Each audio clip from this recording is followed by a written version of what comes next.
Matrix is proud to be the exclusive sponsor of Shorts with Liz Clark. Hello, welcome back to Shorts with Liz. Today, I am so thrilled to welcome Martin Seibold, the CEO of LifeFit Group and a 20-year industry veteran. Martin actually started as an URSA intern. We're going to talk a little bit about that, but now leads one of Europe's fastest growing fitness companies. LifeFit Group operates premium brands like Fitness First, SmileX, and Elbgym. Did I say it right? Absolutely perfect. Okay, good. All right. Alongside franchise giants like Barry's and Club Pilates. With recent acquisitions and new ownership under Waterland, Martin shares how he's scaling a multi-brand fitness empire across Germany and beyond. Welcome, Martin. So happy you're here. And I'm very happy to be with you, Liz. Okay, so we're going to jump right in. As I mentioned, you have a long-standing connection to URSA, and you actually started your journey there as an intern, which is really amazing.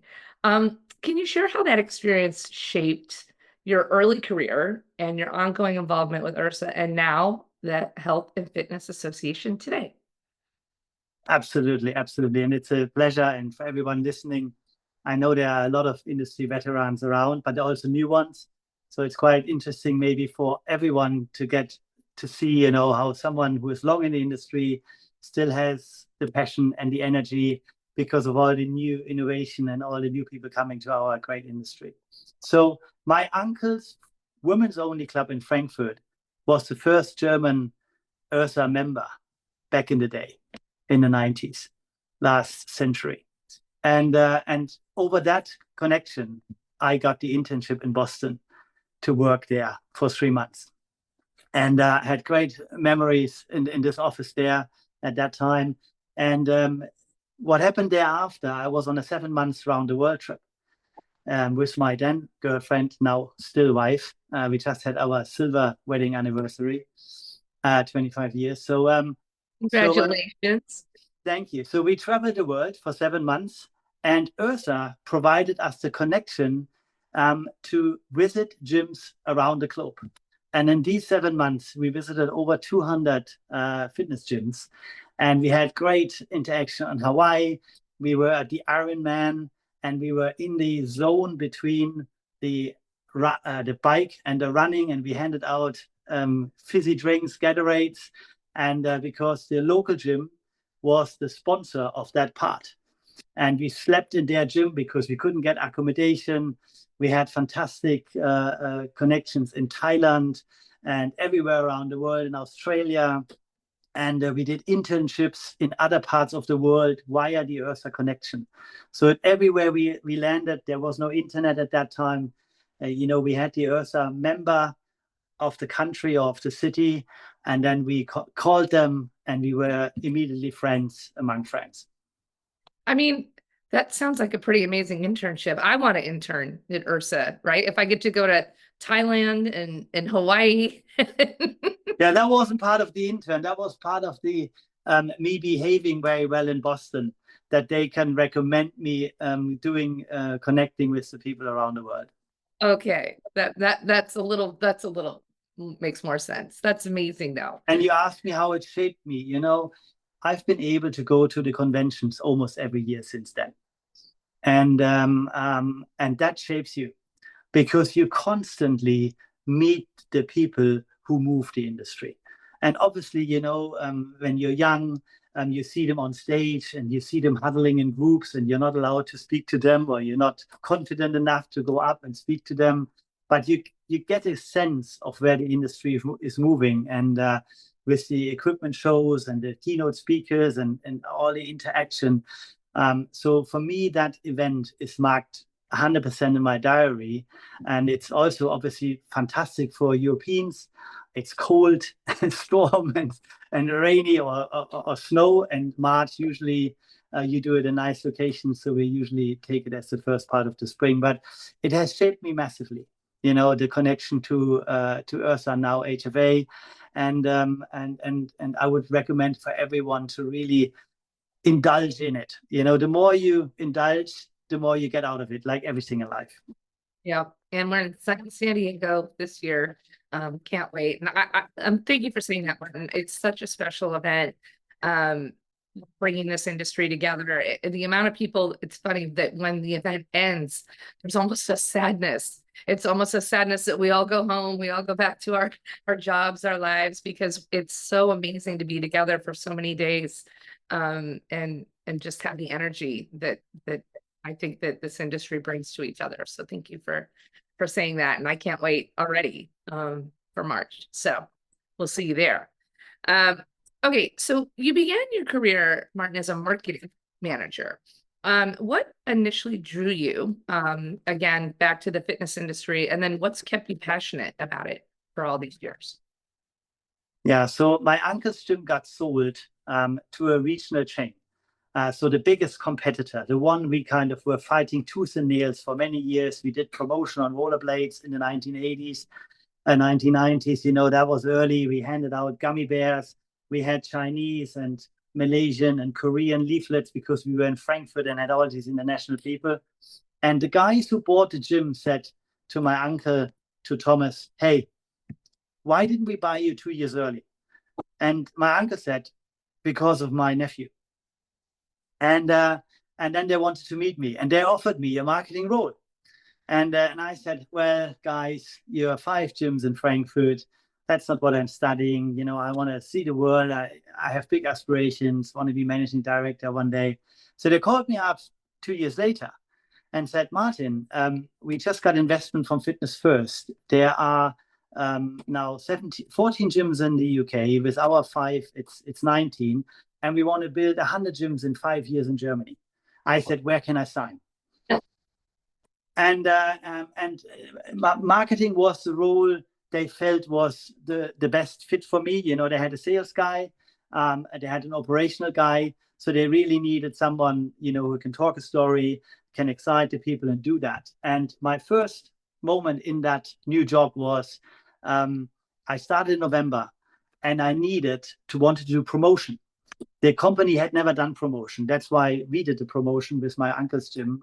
They never did it. So I thought, okay, do promotion on the street. That at that time, 1998, that was still a thing. So I ran around and wanted a Christmas outfit because it was Christmas time. And I wanted to go to all the fairs and kind of be there as Santa Claus and hand out promotion. And they said, no, you can't do that. At that time, you couldn't buy a Christmas outfit. It was sold out. And the guy in the shop told me, but I have Easter bunny costumes. I said, I'll have 8 of them. And I still have one. And I showed up at the first meeting in an Easter bunny outfit, completely dressed, full Monty with my bag. And I handed out my first printed leaflet to the general managers, to the 7 by then, of the gyms. And they thought, why is that bunny out there? Why is they handing me a leaflet? And then the operations guy introduced the team. Here's the sales guy, and we have a new marketing manager. By the way, it's Martin Seibold. Come on in, Martin. And I hopped in my bunny outfit. And that was me getting a good reputation of being a crazy marketeer in 1998. So I still have that bunny outfit, and I bring it out each Easter, and I sit on it in the Easter week, and all my meetings are in my Easter bunny outfit. Amazing. We might have to do a round 2 of our podcast, and we'll do it around Easter time because I got to see this. I got to see this outfit. I love it. I love it. The other day I was a clown because we had Carnival in Germany, and I had my quarterly reporting from LifeFit Group. And obviously I was in a clown's outfit, and the guys from all my investors and all the guys go, why? So they're all Scandinavian. We are listed on the Scandinavian stock market and with our bond. And they went, who is this one? So you can look that up. I think it's Q1 2025. Okay, I'm making a note of it. Okay, so Martin, you and I were talking before this just about personal physical journeys and challenges and marathons and half marathons and all that, and just some of the things that make this industry so unique. And what do you think makes the fitness industry so unique? And what do you personally find maybe that's most rewarding, and what you like working on? Yeah, well, I remember how you joined the industry. and you came to Germany and you visited in Cologne. You were at a big event, and you were kind of really, full of energy and amazed about the passion and the enthusiasm people have for this. And I get it. When I go to an AI conference, which nowadays you have to do, Mm. and there is less passion. There's less energy, less outgoing people, less. A lot of people are a little bit introvert, and they think, and then they're very clever. But the fitness industry has these kind of bigger than life personalities, and they have this drive which comes from sport. And most people who run gyms, they have been competing in whatever kind of sport before, and not just necessarily only fitness, but any sport. And I think that makes us unique. It brings together an amazing type of person, and it's very enjoyable. And when you think about it, we are able to spend our working time, which is a big time of the time you're awake, in an area to get other people to move and to make other people fit, and if they or prevent illnesses. So I think so it's the people and it's also the product. We always joke the biggest negative on our product is that sometimes people have to come by car, they have to park the car, and then they have to carry their bag maybe 250 yards and then go up some staircases, god forbid if the elevator is broken into the second stair, and then they moan, oh, I have a problem here, this is heavy. And then they go on a treadmill or on a bike, and then they will do a workout and a high rocks, whatever, and then they have to carry their bag back again and moan again. So that's the worst part of our job, which is brilliant, isn't it? It's quite special. It really is. I'll tell you, I was in Europe, and the club will remain nameless, but they gave me a bag, and the bag is you throw it in the laundry. So you put all of your dirty clothes in it, and then you throw the whole bag in the laundry. It was really brilliant. So, and that's Yeah, that happens. And then when you think about the purpose of fitness, we all gonna work probably until 60, maybe 65 or whatever that date moves. And some of us will continue to work, but let's say the majority. And what happens in the next 2 decades? And people, we can work on that. People's first decade after working and second decade after working is something brilliant, and they can lift the grandchilds up, and they can do sports when they have more time, and they can be active, and they can live a fulfilled life. So it's not just in the here and now. We also have something really for the future for people, and I really enjoy that. Yeah. I think you mentioned lift the kid up. Is that a German commercial? I've seen it where it's an older gentleman and he's training and he's lifting weights slowly, slowly, slowly, and you don't really know why. And then you get to the end and it's because he wants to lift his grandchild up. It's a pretty powerful commercial. I think that. Yeah, many brands have used it across various industries. Fitness First, the brand we manage, has also done a commercial on it. But I'm sure you have seen some other, and it's fantastic that we are allowed and able to do that. Yeah. So a few years ago, you actually mentioned that one of the biggest shifts in your business was empowering general managers at the club level. So has that remained a central focus in how you operate today? And if so, how has that approach evolved? Yeah. Well, you say a lot of things in the past, which you kind of then regret. This one I don't. And I tell you why. You know, people say that the main reason why people join a gym is location. And the second biggest reason is the location. And then maybe it's price, So I think the industry has evolved from that. There's so much competition now around, and that there are destiny gyms. Most of the times, boutique gyms, but also bigger gyms have become real destiny gyms. So we have a brand with our portfolio, Elb Gym, which we're now transforming into Fitness First Performance, which is a destination gym. So the location isn't that important anymore because people go there for the kind of workout you can do. Because nowadays, gyms can specify what type of kind of workout they want to do. So with that change, the team on site, if you run teams, they become incredibly important. And why is that? Because if you want to create a welcoming atmosphere, then you need people who are outgoing, who can talk to people. If you have members who have questions, you need people who can answer those questions, whether they are sports related or they're membership related. And I think in times where the market is differentiating and segmenting, with a lot of budget operators driving the growth of the industry, we have decided as Fitness First, with our key brands and Barry's, of course, and Club Pilates, that we are service-led organization, and that we have people on site. And then you need the right people on site. And the general manager is the one who makes sure you have the right person on site. So, a club can be successful without a good general manager, a good team on site, but it will be definitely more successful when you have it. Do you have labor challenges? Are you having a hard time finding those good managers, or are you building them organically and growing them?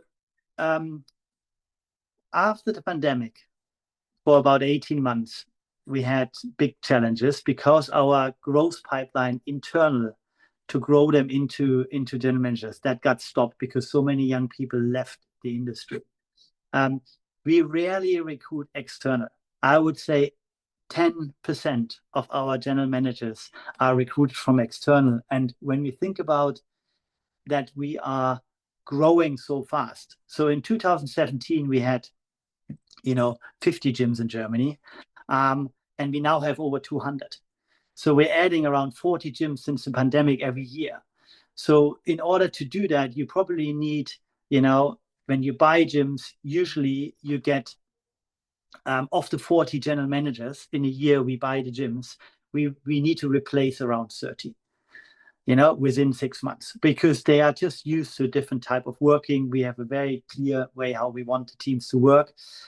So in order to have 30 general managers, you need around 40 or 50 in your existing gyms, in the training, in order to be developed, and then to have some 2 or 3 years experience under their belt. So nowadays, we don't have those challenges anymore because we have over 200 gyms. So you have enough gyms where you can build those people. But when we were smaller and after the pandemic, we had significant challenges. Yeah. So you've got a bit of a reputation for turning businesses around and positioning them for growth or acquisition.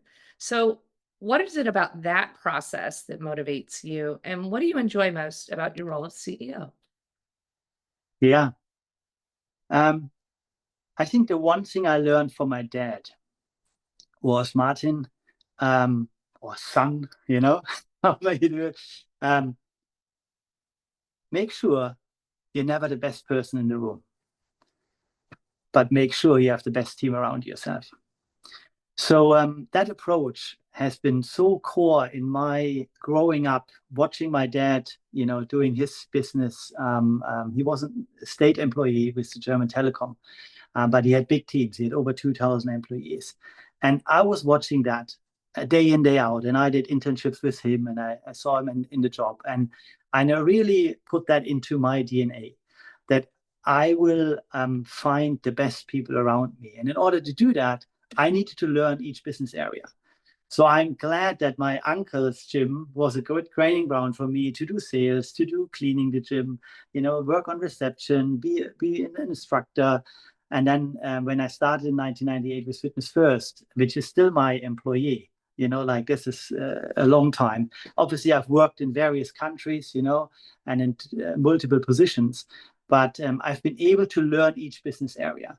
So I know the business area, and that has enabled me to hire the right people for the area, because I can challenge people and then understand, do they really understand what they're talking about? And I find good people.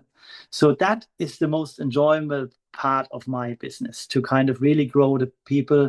And I have 17 people in my career who have become directors, which I started them when they maybe worked at reception in a club or as a salesperson, and they've made it all the way up. Some have become CEO, and that's the real joyful part, And when you do that, you get, in the private equity world I live in, usually private equity buys gyms and they're either broken, they need fixing, or they need to be scaled. But in both cases, you need a new setup. So I had the opportunity to have this now 3 times, and to have businesses where they were falling knives, like the revenue were falling significantly. We were able to stop that, and you can't do it by cost cutting. You need to make the product better, and we always focus on the product. I get asked, what's the biggest thing you are most proud of? And my answer always is, we have, as a team, collectively have reduced members not visiting the gym in the last 2 months from 33% down to 16%. So we have high visitation from our existing members. So we do everything that people train. The motto from Fitness First is motivated by, and obviously to train. And we do everything that the member actually trains with us. That starts with us as management and as teams. We have 99% of our staff trains in the gyms. You ask other operators if their teams actually work out in the gym, you would be surprised. And so we always like that when you go into a butcher, and you ask for meat, that the butcher says you can have that meat. I was once in a butcher, and I said, my parents-in-law are coming over and I want that meat. And the lady said, sorry, I'm a vegetarian. And I went, why are you working in a butcher? Nowadays it makes sense, but that's 10 years ago. Nowadays they would give you different type of sausages done which are vegetarian. But so we want people in the gym who know fitness and who love fitness and who train, and that trickles through the organization. Well, that stat is very impressive. You're 33 to 16%. You should be very proud of that. That's really phenomenal. Did you know how many people join a gym and never visit the gym? It's a staggering number. It's 12%. Yeah. They might come once to pick up their membership badge. Right. So we are down to 4%. Wow. Yeah. So it's just what you focus on, that's what gets you the result. And then when you have struggling businesses, you need to focus on what the member wants. And the member wants whatever they want. Some want to lose weight, some want to feel good, some want to reduce their headaches, whatever they want. But one thing is certain, they have one common activity. If they come to the training, if they come to the gym, they have a bigger chance to achieve that. And that's what we're working on. Retention, in my business with over 700,000 members, 1% in retention, higher retention is 3.4 million euros. So that's significant amount of money when you get members coming and then staying longer. That certainly is good for the bottom line too. That's phenomenal. And that you've done all the data and the research. Of course you have behind it, because you're a smart, prepared guy. I have a good team who does the data. There you go. Exactly. You're in a phenomenal team. So with your experience across various regions, how would you actually compare the fitness markets in Europe versus in the US? And what do you see as maybe the biggest constraints, and what might each region learn from each other? Yeah. So I'm blessed to be able to travel a lot and to see what's happening in the world of fitness. And it's amazing to see how the markets over time have gotten closer together. So, like 10 years ago, the US was probably 5 years ahead. Then there was a time where Australia was actually ahead of everybody else. They were doing the most innovative activities. And I think now it's pretty similar of what is happening. There are significant differences. So, for example, in some markets in Europe, you can still, by law, you're allowed to sell 2 years membership. Okay, so that's a big difference. I don't see so many US operators selling long-term memberships. The US market, the UK market, the same. they've gone to 1 month memberships, you know. So the consumer is very consumer friendly, and obviously it's driven by the big low cost operators who have introduced that, and you don't have to call a call center. It's very, you just cancel your direct debit and you're out. So you do the same in Germany, but you're still allowed to sell 24 months contracts, which we do over 70% of our memberships. You know, so that's a massive difference. Where the US is leading the way is the side revenue in fitness with personal training, nutrition, all the new things, weight loss programs.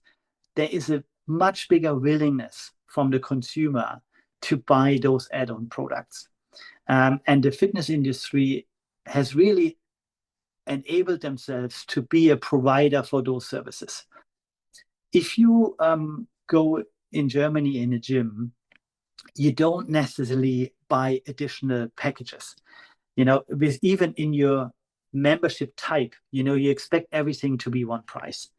And I think that's fantastic for the US that they're able to do that, get additional revenue for areas.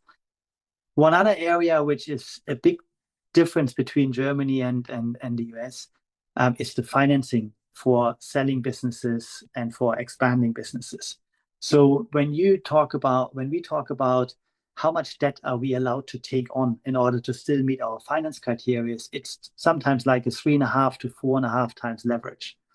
In the US, that can go 6 to 8 times.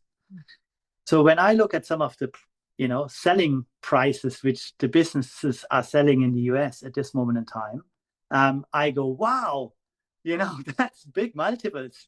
Okay, the financing gives you the ability to do more multiples. So that's something the European business and my business, we are working on hard to kind of get the credibility within the financing world higher in order to be able to do similar deals going forward, like we've seen in the US, and that people get higher multiple for their businesses because the financing is easier. So that would be some of the differences. And that's tremendous differences on the financing. I mean, between a 3.5 leverage and 6.5 is, wow, that's. Tell me about it. I know. You obviously have less interest to pay and you have more money to grow the business because more stays with you. I think the other one is regionally. Obviously we know Europe, is smaller than the US in a way, and you have countries. So the regional laws are obviously very different. And if you're big, we are a big operator in Germany with 210 gyms now. I think we are the third or fourth biggest. In America, that wouldn't cut the mustard. So obviously there's obviously very different organizational setups. So if you want to go into internationally, we need to think very different than if you go into different states. Yeah. Well, Martin, looking ahead, what advice would you offer the next generation of leaders entering the fitness and wellness industry, especially those that are aiming to lead in times of such rapid change and innovation that we're in right now? Yeah, I think it's twofold. It's what does the industry do and what's on a personal level. I think when you think about industry, since I've joined the industry in the 1990s, there has been talk about the pill that you don't have to train. Like astronauts are living in the space and they're keeping fit and all that, and their muscles are working. I've not seen that pill yet. And I'm not sure if it's going to come. Maybe AI will create it, and that's good. But somehow biology tells you that you still have to move a muscle in order that there are changes. So I wouldn't be too worried about all these new things and the buzzwords and everything which is coming. At the end of the day, digitalization is good for the industry because it will mean that people might have more time. Yeah, because they have to work less. They work different, and they want social happenings. And when you look at what other industries like restaurants, hotels, travel, it gets really expensive. And when you think about, you go out, for one pasta dish or a Greek dish or a Japanese or whatever. I mean, that's a membership in a club almost for one person, most of the times, or even less. So the value we provide for the consumer is significant in order to get a social experience. And I think with everything going digital, the social experience will be, if one thing, get more important. So I think, yes, it will have impact, and yes, it will impact hours, but ultimately it will be a good thing because more people will go into the gym. And then from a personal point of view,